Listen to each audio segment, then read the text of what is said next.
hari ini kita akan membahas menguak rahasia makhluk terbesar yang pernah Allah Subhanahu wa Ta'ala ciptakan di alam semesta ini. Apa itu? Arsyur Rahman, arsy Allah Subhanahu wa Ta'ala. Ma'asyiral muslimin yang dimuliakan Allah Subhanahu wa Ta'ala, bicara tentang arsy, maka arsy banyak disebutkan di dalam Al-Quranul Karim dan hadis-hadis Nabi SAW tentang sifat-sifatnya. Sebut saja beberapa ayat dalam Al-Quran, contohnya surah Ghafir ayat 7, Allah katakan alladzina yahmilunal arsya wa man hawlahu yusabbihuna bihamdi rabbihim wa yu'minuna bih wa yastaghfiruna lilladzina amanu. Malaikat-malaikat yang memikul arsy dan juga malaikat-malaikat yang ada di sekitar arsy, mereka bertasbih dengan memuji Rabb mereka, dan mereka beriman dengan Allah dan memintakan ampun akan dosa orang-orang yang beriman. Di sini Allah Subhanahu wa Ta'ala menyebut kata-kata al-arsy. Kemudian juga ayat yang lain dalam surah Al-Haqqah ayat 17, Allah katakan wa yahmilu arsya rabbika fawqahum yawma idzin thamaniyah. Dan malaikat yang memikul arsy Rabbmu pada hari itu jumlahnya 8. Ada yang mengatakan 8 malaikat yang memikul arsy, ada yang mengatakan 8 saf dari kalangan malaikat yang jumlahnya tidak ada yang tahu kecuali Allah, saking banyaknya. Wa ma ya'lamu junuda rabbika illa hu, dan tidak ada tahu jumlah berapa tentara Allah dari kalangan malaikat kecuali Allah saja yang tahu. Ma'asyiral muslimin yang dimuliakan Allah Subhanahu wa Ta'ala, kemudian juga hadis Nabi SAW. Nabi SAW bersabda ketika bicara tentang keistimewaan zikir kepada Allah Subhanahu wa Ta'ala, subhanallah wa bihamdihi adada khalqihi wa ridha nafsihi wa zinata arshih wa midada kalimatihi. Jadi suatu ketika Nabi SAW pernah di masjid sampai waktu duha. Kemudian Nabi SAW terus menerus seperti itu duduk di masjid sampai akhirnya datanglah sahabat Nabi SAW kemudian bertanya soal kenapa Nabi SAW duduk seperti itu dari subuh sampai waktu duha. Maka Nabi SAW menjelaskan tentang bahwa dia senantiasa membaca 4 kalimat ini. Salah satunya adalah waridha nafsihi wa zinata arshih, dan beratnya arsy Allah Subhanahu wa Ta'ala. Artinya bahwa kalimat arsy itu disebutkan di dalam Al-Quran dan juga disebutkan dalam hadis Nabi SAW. Adapun di antara sifat-sifatnya, maka Allah Subhanahu wa Ta'ala menyebutkan di antara sifat-sifat arsy itu yang pertama, bahwa arsy Allah Subhanahu wa Ta'ala disifati dengan Al-Majid, Dzul Arsy Al-Majid. Majid itu artinya yang maha luas lagi maha besar, Mutawassi Al-Azim. Jadi makhluk yang sangat luas sekali dan besar sekali. Makanya dalam ayat yang lain juga Allah Subhanahu wa Ta'ala mengatakan Dzul Arsyil Azim, pemilik arsy yang sangat agung, yang sangat besar. Ya, wajar karena arsy Allah subhanahu wa ta'ala adalah makhluk yang paling besar yang Allah ciptakan di alam semesta ini. Anda bisa bayangkan sebuah hadis Nabi sallallahu alaihi wasallam. Hadis ini dari Abdullah ibn Mas'ud radhiyallahu anhum. Dia mengatakan bainas sama'id dunya wallati taliha 500 amin. Jarak antara langit satu ke langit berikutnya itu sejauh 500 tahun perjalanan. Wa baina kulli sama'in was sama'i 500 amin. Dan jarak antara langit ke langit berikutnya juga 500 tahun perjalanan. Wa bainas sama'is sabi'ati wal kursi 500 amin. Bahkan jarak antara langit ke-7 ke kursi Allah itu juga 500 tahun perjalanan. Ma'asyiral muslimin yang dimuliakan Allah subhanahu wa ta'ala. Kemudian Rasul mengatakan, Abdullah bin Ibnu Mas'ud mengatakan, wa baina kursi wal ma 500 amin. Dan jarak dari kursi ke air yang ada di atas langit itu juga 500 tahun perjalanan. Wal arsyu fawqal ma. Dan arsy itu di bawah air. Dan arsy itu di atas air. Wallahu fawqal arsy, dan Allah di atas arsy. La yakhfa alaihi syai'un min a'malikum. Allah tidak mungkin tersembunyi sedikit pun dari amal-amal kalian. Coba perhatikan di sini. Jarak bumi ke langit itu,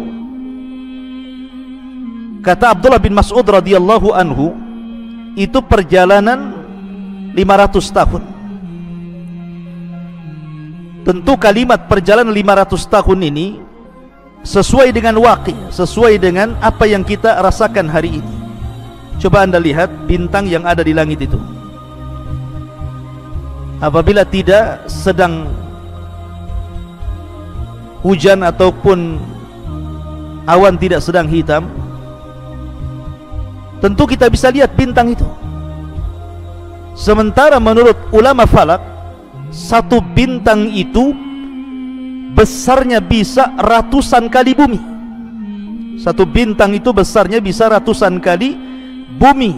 Sementara kita hanya melihat bintang itu kecil seperti kelereng. Artinya bahwa ketika Abdullah ibn Mas'ud radhiyallahu anhu mengatakan bahwa jarak antara bumi ke langit itu 500 tahun perjalanan, masuk di akal. Abdullah Al-Imam Ibnu Utsaimin rahimahullahu taala ketika memberikan catatan kepada riwayat Abdullah bin Mas'ud radhiyallahu an ini, memang perkataan ini adalah mauquf.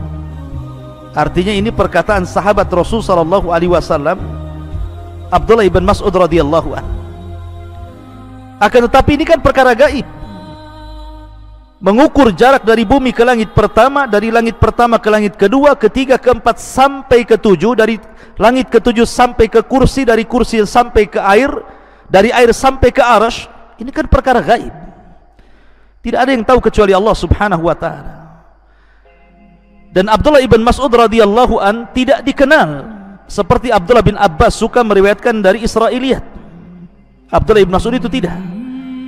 Dia tidak dikenal suka mengambil dari riwayat Israiliyat, sehingga pertama ini perkara gaib, yang kedua Abdullah bin Mas'ud tidak terkenal mengambil dari kisah Israiliyat, maka Syekh Utsaimin menghukumi bahwa perkataan Ibnu Mas'ud itu ala hukmir raf'i, artinya marfu sampai kepada Nabi sallallahu alaihi wasallam. Lihat bagaimana jaraknya. Langit pertama ke kedua 500 tahun perjalanan, kedua ke ketiga 500 tahun perjalanan, ketiga ke empat 500 tahun perjalanan, begitu juga sampai ke 7. Berarti arsy Allah subhanahu wa ta'ala itu tinggi sekali, karena di atas air. Bumi 7 lapis langit, kursi, air, arsy. Dan tidak ada makhluk setelah Allah yang paling tinggi kecuali arsy Allah subhanahu wa ta'ala. Adapun besarnya, maka Nabi sallallahu alaihi wasallam Dalam hadis Abu Dzar Al-Ghifari radhiyallahu an, dia pernah berkata, "Qultu ya Rasulullah." Aku katakan, "Ya Rasulullah, ayyuma anzala 'alaika a'zam?" Surat apa yang turun kepadamu yang paling mulia dalam Al-Qur'an ini? Maka Nabi SAW mengatakan, ayatul kursi, ayat kursi. Kemudian thumma qala, dia mengatakan, "Ya Abu Dzar, mas samawatu sab'u ma'al kursi illa kahalaqati mulqatin bi ardi falatin wa fadlul arsy alal kursi ka fadlil falati alal halaqati." Ya Abu Dzar, sesungguhnya 7 lapis langit ini bila dibandingkan dengan kursi Allah, maka seperti cincin dilempar ke padang pasir. Jadi kalau seandainya kita bandingkan besarnya 7 lapis langit itu, yang satu langit saja, langit dunia terbentang dari barat ke timur, utara dan selatan, hampir tidak ada batas dan tidak ada tepinya. Lah besarnya langit pertama digabungkan dengan langit kedua, digabungkan dengan langit ketiga, keempat, kelima, keenam sampai ke-7, kemudian dibandingkan dengan besarnya kursi, maka Nabi SAW mengatakan 7 lapis langit itu ibarat cincin yang dilempar ke padang pasir, dan padang pasir itu kursinya Allah. Kemudian Nabi SAW mengatakan, wa fadlul arsy alal kursi, adapun keutamaan arsy dibandingkan kursi, ka fadlil falati alal halaqah, seperti keutamaan al-falat di atas cincin halaqah tadi. Artinya bahwa kalau seandainya kursi Allah Subhanahu wa ta'ala digabungkan dengan 7 lapis langit, kemudian dibandingkan dengan arsy Allah Subhanahu wa ta'ala, maka seperti cincin dilempar ke padang pasir, cincinnya itu kursinya dan 7 lapis langit, adapun padang pasir itu arsy Allah Subhanahu wa ta'ala. Anda bisa bayangkan besarnya arsy Allah Subhanahu wa ta'ala dan tingginya arsy Allah Subhanahu wa ta'ala. Dan itu satu makhluk. Bagaimana dengan yang menciptakannya? Allahu Akbar, Allah lebih besar dibandingkan seluruh makhluknya. Ma'asyiral muslimin yang dimuliakan Allah Subhanahu wa ta'ala, bahkan ketika Allah Subhanahu wa ta'ala dan Rasulnya menceritakan tentang malaikat-malaikat yang memikul arsy, dan itu sudah saya sebutkan di awal, di mana Allah Subhanahu wa ta'ala berfirman tentang masalah para malaikat pemikul arsy ini, wa yahmiluna arsya rabbika fawqahum yauma idzin thamaniyah. Dan malaikat yang memikul arsy Rabbmu pada hari itu di atas, wa yahmiluna arsya rabbika, dan malaikat yang memikul arsy Rabbnya jumlahnya thamaniyah. Saya katakan di awal bahwa kalimat thamaniyah, kalimat 8 ini, ada yang mengartikan maksud 8 di sini artinya 8 malaikat.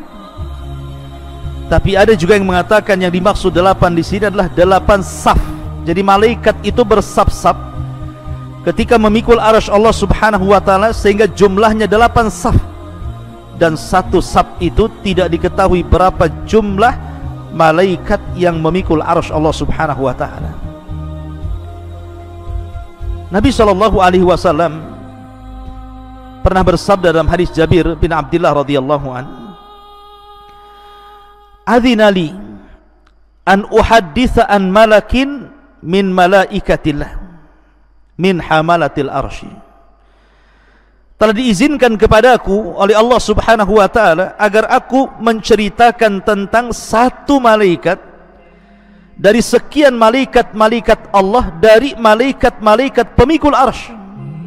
Perhatikan di sini, Nabi SAW ingin menceritakan berapa besarnya malaikat dari sekian para malaikat yang memikul arsy Allah Subhanahu wa ta'ala.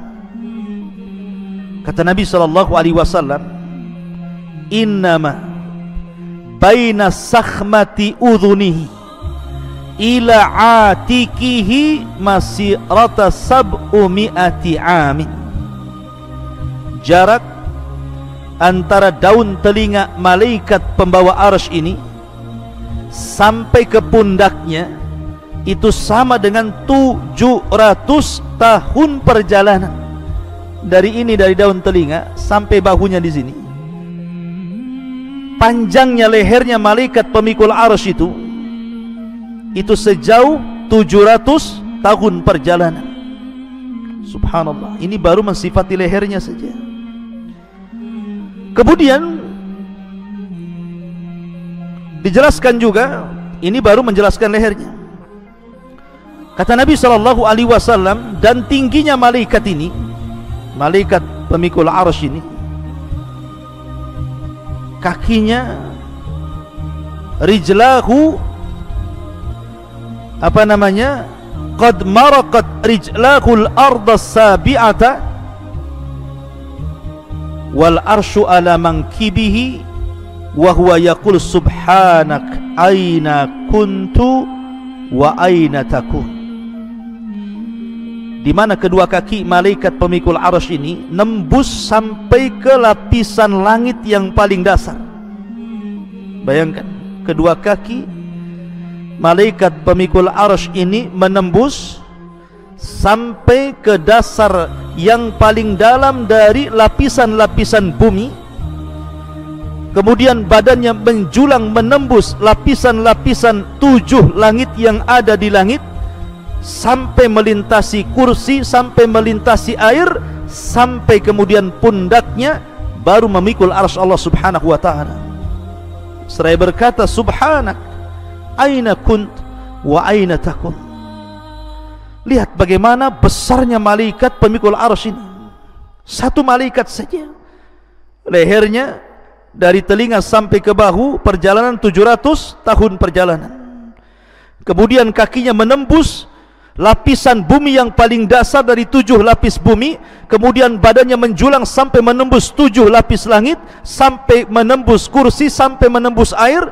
Kemudian bahunya memikul arsy Allah Subhanahu wa ta'ala. Itu satu malaikat. Kalau yang mentafsirkan bahwa yang dimaksud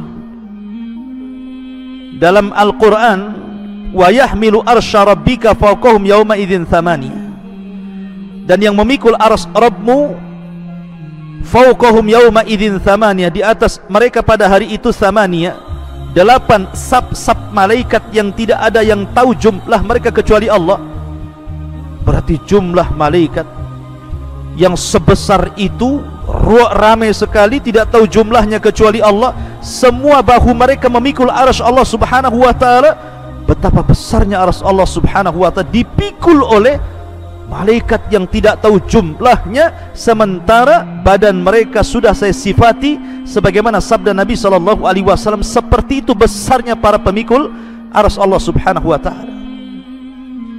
Dan kalau yang dimaksud thamaniyah, 8 pemikul arsy, 8 malaikat pemikul arsy, maka 8 malaikat pemikul arsy sebesar yang tadi sifatkan Nabi SAW. Subhanallah, la haula wala quwata illa billah. Allahu akbar. Ma'asyiral muslimin yang dimuliakan Allah Subhanahu wa ta'ala, dan arsy Allah Subhanahu wa ta'ala itu memiliki tiang-tiang.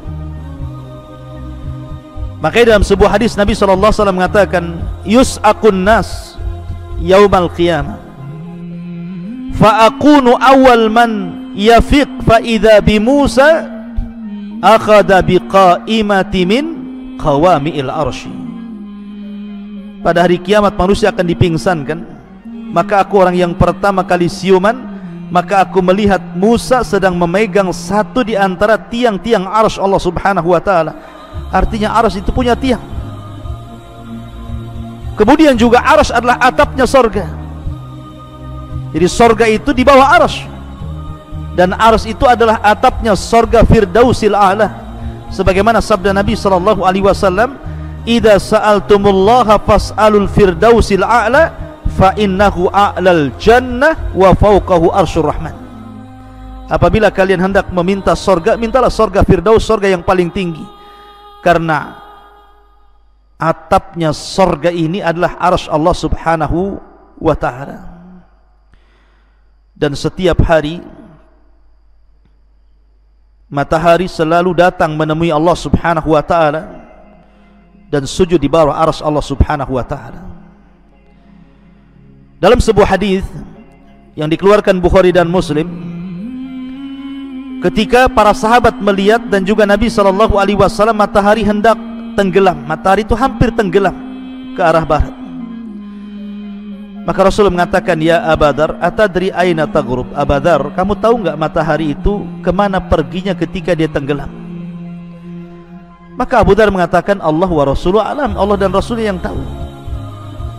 Maka Rasul mengatakan, mustaqarruha tahtal arsy, dia kembali menghadap Allah di bawah arsy-Nya.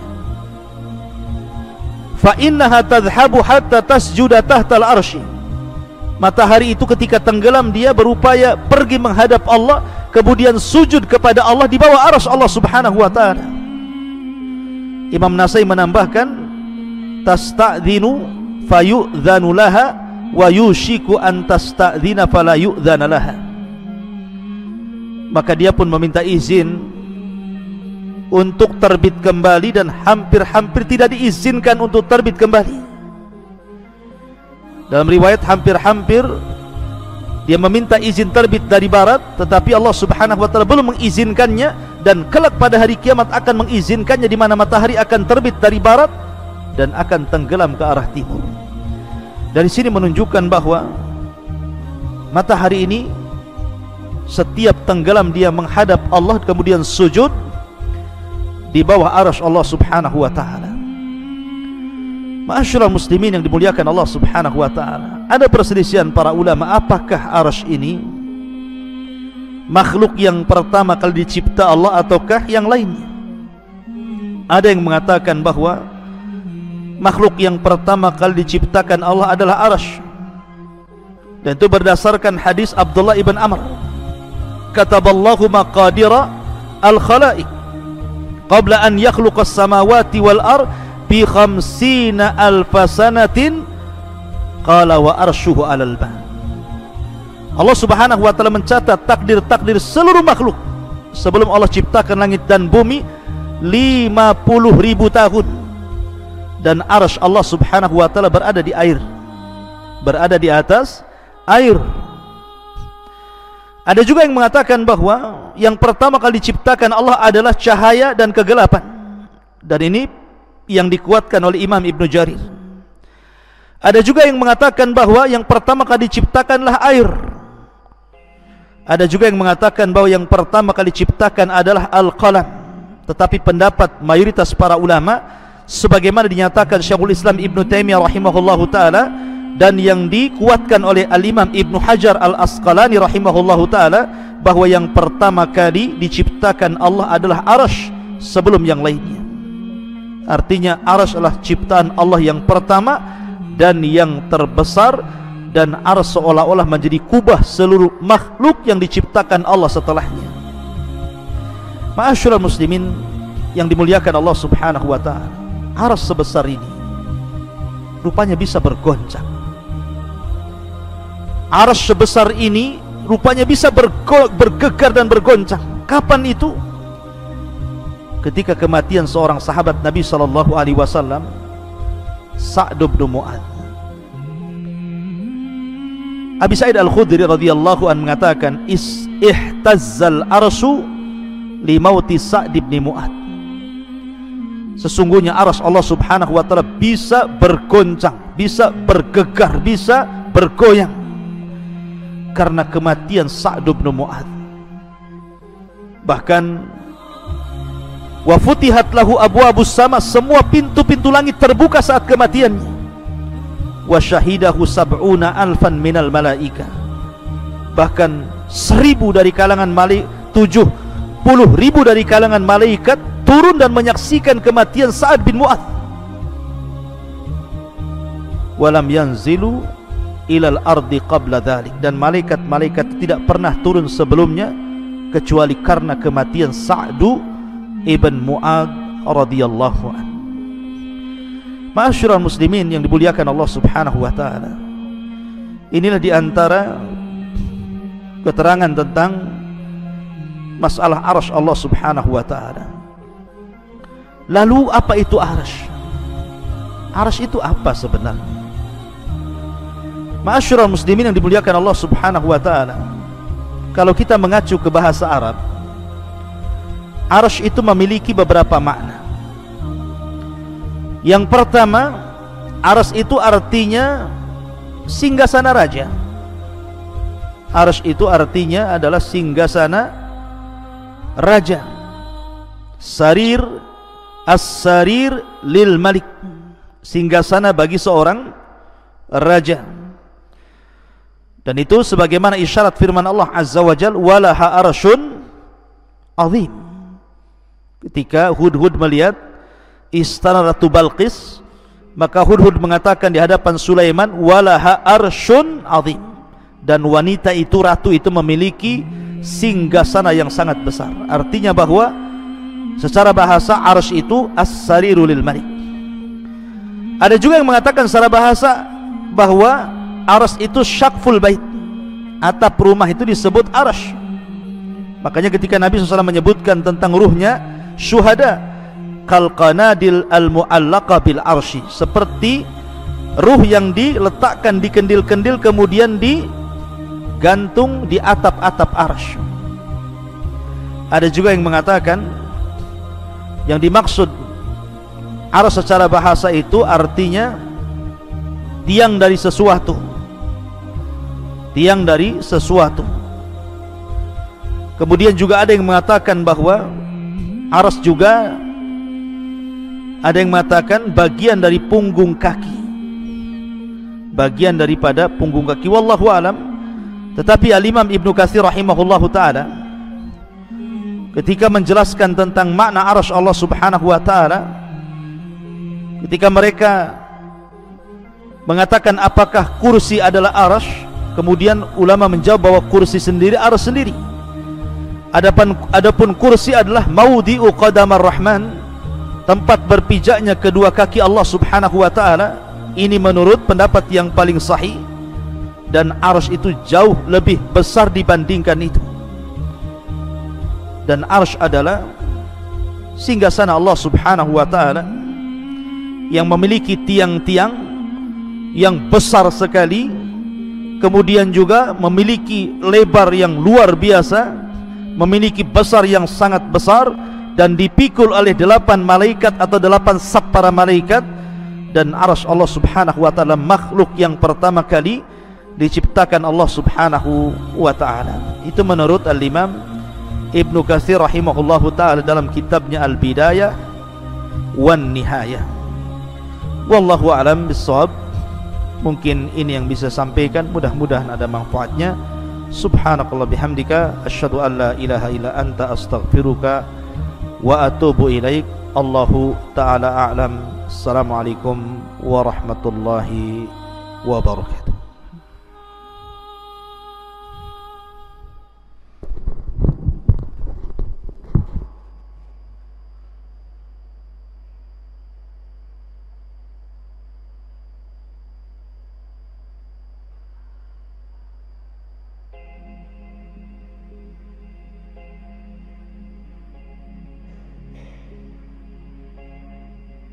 Mm-hmm.